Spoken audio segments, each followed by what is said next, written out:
हा एक पॅच आहे ना, मस्त आहे. इथे तुम्ही ना असं थोडं खेचू शकता. मी खेचत नाही, ब्लॉक करतो आज.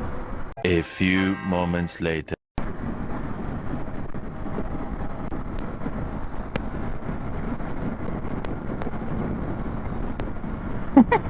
काय बोललो, थोडीशी खेचलीच घ्यायचं. आता काय करणार, रोड रिकामी होता तर थोडं चलता है. नाही तर पब्लिक बोलतात भाई तेरे पास 390 है, फिर भी तू 100 भी नहीं जा रहा है. बोलो भाई 100 मी असं ट्रॅफिक मध्ये पण जाऊ शकतो, पण एक असतं रिस्पॉन्सिबिलिटी नावाची वस्तू. बात तो सही है. अरे हे काय, पुढे किती धूळ आहे बघा. फक. अच्छा, ह्याच्यामुळे हे काम चालू आहे रस्त्याचं बाबा, त्यामुळे हे काम पण आता असंच नाही ठेवलं म्हणजे झालं. JCB है मेरी है.